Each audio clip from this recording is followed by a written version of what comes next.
সকাল থেকে good morning বাংলাদেশের পর্দায় আমরা নানা ধরনের খবরাখবর দেখছিলাম। এর পাশাপাশি দিনের শুরুটা আমরা অনেকেই করে থাকি পত্রপত্রিকার পাতায় চোখ বোলাতে বোলাতে আপনাদের সেই কাজকে অনেকাংশে সহজ করে দেওয়ার জন্য প্রতিদিনের মতো আজও আমরা আপনাদের দেখিয়ে দেওয়ার চেষ্টা করব দেশের সর্বাধিক পঠিত যে দৈনিকগুলো রয়েছে সেগুলোর প্রথম পাতায় যে শিরোনামগুলো রয়েছে সেগুলোর সারাংশ। এ পর্যায়ে আমরা প্রথম দেখতে চাই দৈনিক প্রথম আলো। দৈনিক প্রথম আলোর প্রথম পাতার শিরোনামগুলো যদি আপনাদের জানিয়ে দেওয়ার চেষ্টা করি, সেখানে কেবল আমরা যে খবরটি গুড মর্নিং বাংলাদেশের পর্দায় দেখছিলাম সেটি নিয়ে আসলে প্রথম শিরোনামটি করা হয়েছে।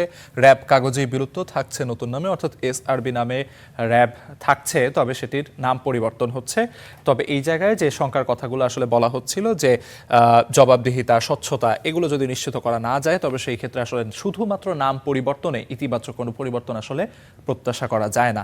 এর পাশাপাশি আরেকটি প্রতিবেদন পাশে রয়েছে সাবেক বিচারপতিকে দুদক চেয়ারম্যান পদে নিয়োগ নিয়ে প্রশ্ন, অর্থাৎ এই জায়গায় দুদকের যে চেয়ারম্যান সেই পদটি কিন্তু বেশ কিছুদিন ফাঁকা ছিল। ফাঁকা থাকার পরে বিএনপি সরকারের পক্ষ থেকে সেখানে চেয়ারম্যান নিযুক্ত করা হয়েছে। তবে সেই জায়গায় সাবেক বিচারপতিকে নিযুক্ত করা, এটি নিয়ে আসলে বিশেষজ্ঞদের মাঝে নানা ধরনের মতভেদ তৈরি হয়েছে। সে বিষয়ে একটি প্রতিবেদন আমরা দেখতে পাচ্ছি।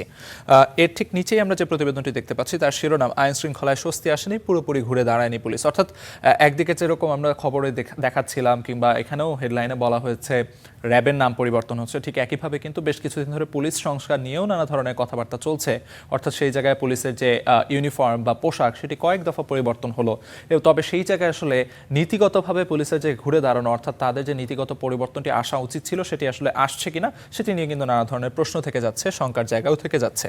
এর পাশাপাশি গ্যাস সংকট নিয়ে খবর দেখতে পাচ্ছি, যেখানে বলা হচ্ছে নরসিংদীতে উৎপাদন বন্ধ ৩ শতাধিক কারখানায়। অর্থাৎ তীব্র গ্যাস সংকটের প্রভাব যে কলকারখানাগুলোতে পড়ছে, এতে অর্থনীতির চাকা আসলে সচল করা নিয়ে যে প্রশ্নগুলো রয়েছে সেগুলো নিয়ে কিন্তু একটি খবর এখানে প্রকাশিত হয়েছে। পাশেই দেখতে পাচ্ছি প্রধানমন্ত্রী ভারতে গেলে স্মরণীয় অভ্যর্থনা জানানো হবে। অর্থাৎ এই জায়গায় ভারতের পররাষ্ট্র মন্ত্রণালয়ের পক্ষ থেকে দিল্লিতে বসে রণধীর জয়সাল যেমনটি বলছেন, সেই তারই রেস ধরে কিন্তু গতদিন আসলে যে রাষ্ট্রদূত হাই কমিশনার দীনেশ ত্রিবেদী তিনি যেমনটি বলেছেন প্রধানমন্ত্রী তারেক রহমান ভারত সফরে যাবেন, সে বিষয়ে আসলে তারা এখনও আশাবাদী। তবে তার উত্তরে কিন্তু বাংলাদেশের যে পররাষ্ট্র প্রতিমন্ত্রী শামা ওবায় তিনি বলেছেন এই ব্যাপারে কোনো হালনাগাদ তথ্য তার কাছে নেই। অর্থাৎ এই জায়গায় উভয় পক্ষের মাঝে যে বনিবনা নিয়ে প্রশ্ন সেটি কিন্তু এখনো থেকে যাচ্ছে। সেই খবরাখবরগুলো এখানে প্রথম পাতায় আমরা দেখতে পাচ্ছি। এ পর্যায়ে যদি আমরা দৈনিক সমকালের প্রথম পাতার শিরোনামগুলো আপনাদের জানিয়ে দেওয়ার চেষ্টা করি, সেখানে প্রথম যে খবরটি রয়েছে সেটি হচ্ছে 235 কোটি টাকার ইনস্টিটিউট প্রশিক্ষণ পাননি একজন। অর্থাৎ এই জায়গায় স্বাস্থ্য খাতে নানা অনিয়মের বিষয় তুলে ধরে একটি কিন্তু খবর প্রকাশিত হয়েছে, যেখানে বলা হচ্ছে প্রায় 16.5% চিকিৎসক গত বছর জুড়ে আসলে কোনো ধরনের প্রশিক্ষণ পাননি দীর্ঘদিন ধরে। এই যে প্রশিক্ষণের অভাব, যারা কিনা প্রশিক্ষণ পাচ্ছেন তারাও আসলে প্রশিক্ষণের যে প্রশিক্ষণলব্ধ যে তথ্য বা জ্ঞান সেটি আসলে কর্মক্ষেত্রে সঠিকভাবে প্রয়োগ করা সেটি কিন্তু তারা আসলে করতে পারছে না, নানা ধরনের যে সংকট কিংবা নানা ধরনের যে প্রতিবন্ধকতা সেগুলোর কারণে। সেই খবরাখবরগুলো এখানে প্রকাশিত হয়েছে। ঠিক তার নিচে একটি খবর দেখতে পাচ্ছি, যেখানে বলা হচ্ছে মেট্রো 2 প্রকল্পে ব্যয় বাড়ছে 1,21,000 কোটি টাকা। অর্থাৎ MRT 1 এবং MRT 5 সেটি নিয়ে কিন্তু এক ধরনের খরচ বাড়া কিংবা মেয়াদ বাড়ানো নিয়ে কিন্তু এক ধরনের প্রশ্ন উঠেছে। সেই খবরটি এখানে প্রকাশিত হয়েছে। একটি বিশেষ প্রতিবেদন দেখতে পাচ্ছি, যেখানে তাপমাত্রা নিয়ে গবেষণা। সেই গবেষণায় কি বলছে বছরে 3 মাস চরম স্বাস্থ্য ঝুঁকিতে পড়বেন প্রবীণেরা। অর্থাৎ বৈশ্বিক উষ্ণায়নের যে প্রভাব, সেই উষ্ণায়নের প্রভাব কিন্তু বাংলাদেশেও বেশ প্রকটভাবে পড়তে শুরু করেছে এবং তার প্রভাবে আসলে সর্বোচ্চ তাপমাত্রা বাড়তে শুরু করেছে, গড় তাপমাত্রা বাড়তে শুরু করেছে এবং এর প্রভাব কিন্তু স্বাস্থ্য খাতে পড়বে। প্রবীণ যারা রয়েছেন, বয়োবৃদ্ধ যারা রয়েছেন, তারা আসলে নানা ধরনের স্বাস্থ্য ঝুঁকিতে পড়তে যাচ্ছেন। সেই খবরগুলো এখানে প্রকাশিত হয়েছে। ঠিক তার পাশে যে খবরটি দেখতে পাচ্ছি সেটি আসলে বর্তমান সরকারের 6 মাস পূর্ণ হওয়া নিয়ে পররাষ্ট্র নীতির যে আলোচনা সমালোচনা সেটি নিয়ে একটি প্রতিবেদন, যার শিরোনাম করা হয়েছে দ্বিধাদ্বন্দ্ব দূর করে বলিষ্ঠ নীতি নিয়ে এগোতে হবে। অর্থাৎ এই জায়গায় পররাষ্ট্র নীতির যে ইতিবাচক পরিবর্তনগুলো সেগুলো আসলে তুলে ধরে একটি খবর প্রকাশিত হয়েছে। অর্থাৎ এই জায়গায় প্রধানমন্ত্রী তারেক রহমানের চীন এবং মালয়েশিয়া সফর সেটিকে প্রশংসা করছেন বিভিন্ন আন্তর্জাতিক সম্পর্ক বিশ্লেষক যারা রয়েছেন তারা, সে বিষয়টি এখানে উঠে এসেছে।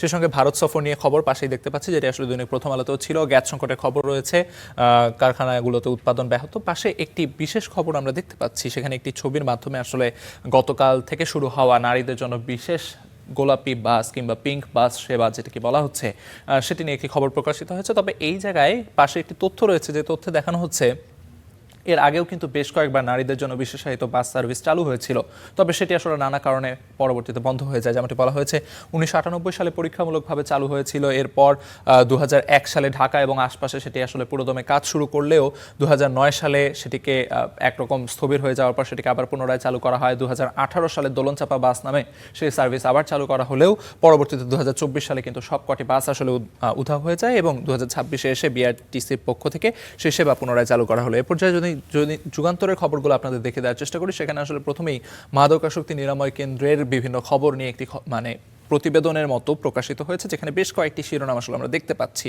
যেখানে বলা হচ্ছে এই জায়গায় মদ পানের লাইসেন্স পেতে তরুণীদের আবেদন, অর্থাৎ এই জায়গায় আইন অমান্য করলে কঠোর ব্যবস্থা নেওয়া হবে, এই ধরনের নানা হুঁশিয়ারির পরেও কিন্তু এই খবরগুলো রয়েছে।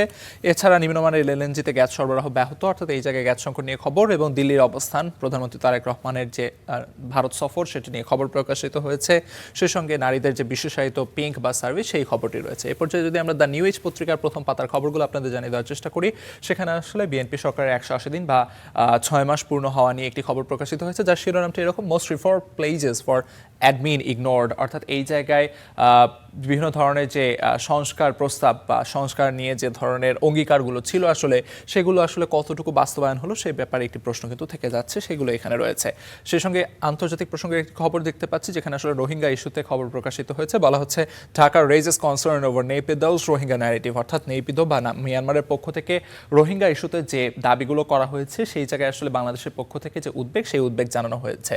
সেই সঙ্গে পাশে যেটি দেখানো হচ্ছে সেটি হচ্ছে AI auto fine system launched on Dhaka Chittagong highway, অর্থাৎ ঢাকা চট্টগ্রাম হাইওয়েতেও কৃত্রিম বুদ্ধিমত্তা বা এআই নিয়ন্ত্রিত যে জরিমানা ব্যবস্থা সেটি আসলে চালু হচ্ছে সড়কে। সেই সঙ্গে Interpol red notice thought against ex army chief general Aziz, অর্থাৎ আজিজ আহমেদের বিরুদ্ধে ইন্টারপোলের পক্ষ থেকে যে রেড নোটিস সেটি আসলে চাওয়া হয়েছে বাংলাদেশ সরকারের পক্ষ থেকে।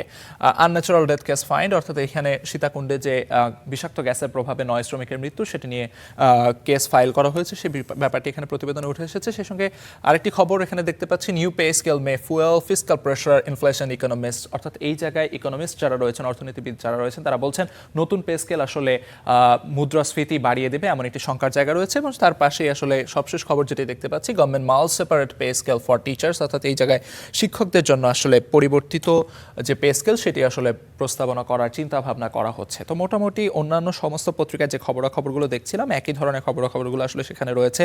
প্রধানমন্ত্রী তারেক রহমানের ভারত সফর, সেই ভারত সফরের পাশাপাশি পররাষ্ট্রনীতি নিয়ে নানা ধরনের খবর কিন্তু আমরা এখানে দেখতে পাচ্ছি, এবং সেই সঙ্গে আমরা বাংলাদেশের ভেতরে যে অভ্যন্তরীণ গ্যাস সংকট রয়েছে সেই সংকট মোকাবেলায় আসলে সরকারের পক্ষ থেকে কি ব্যবস্থা নেওয়া হচ্ছে সেই বিষয়গুলো কিন্তু এখানে ঘুরে ফিরে উঠে এসেছে। মোটামুটি বিভিন্ন পত্রপত্রিকার খবরগুলো আপনাদের জানিয়ে দেওয়ার চেষ্টা করছিলাম। এছাড়াও কিন্তু গুড মর্নিং বাংলাদেশের পর্দায় আমরা প্রতিদিনের মতো নানা ধরনের খবর আপনাদের দেখানোর চেষ্টা করছি।